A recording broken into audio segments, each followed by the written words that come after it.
Bonsoir à tous. Deux nouvelles plaintes contre Patrick Bruel. Une femme accuse le chanteur de l'avoir agressé sexuellement dans une cabine de massage en juillet 2019 à Perpignan. L'autre accusation porte sur une tentative de viol au printemps 2010 au domicile de la victime présumée à Neuilly-sur-Seine. Les deux femmes étaient âgées de 29 et 31 ans au moment des faits. Ce sont désormais 4 plaintes au total qui visent Patrick Bruel, mais plusieurs médias ont recueilli les accusations d'une vingtaine de femmes différentes. Des nouvelles rassurantes des cas contacts d'antavirus. La ministre de la Santé Stéphanie Rist a annoncé ce matin que tous leurs tests sont négatifs. Les 26 personnes concernées restent confinées à l'hôpital et continueront d'être régulièrement testées jusqu'à ce que tout risque soit écarté.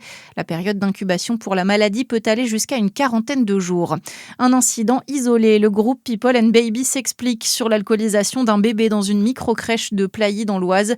Les parents ont porté plainte après avoir récupéré leur enfant d'1 an et demi avec plus de 2 grammes d'alcool dans le sang à la mi-mars. Le groupe People and Baby assure qu'aucun autre enfant n'est concerné. L'établissement est fermé jusqu'à nouvel ordre. Vous continuez d'exercer votre devoir avec abnégation. Gérald Darmanin s'adresse aux agents pénitentiaires du pôle de rattachement d'extraction judiciaire de Caen.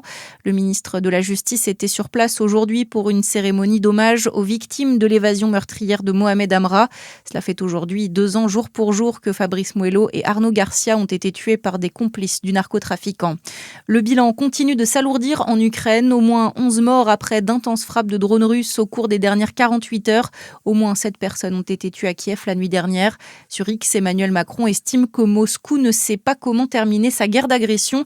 Le président ajoute que la Russie est à court de solutions sur le terrain militaire. Et puis en foot, la liste de Didier Deschamps, le sélectionneur de l'équipe de France, donnera ce soir aux 20h de TF1 les noms des joueurs retenus pour le mondial qui débutera dans moins d'1 mois sur le continent américain. Des Bleus qui se retrouveront à Clairefontaine à la fin du mois. Bonne soirée à tous.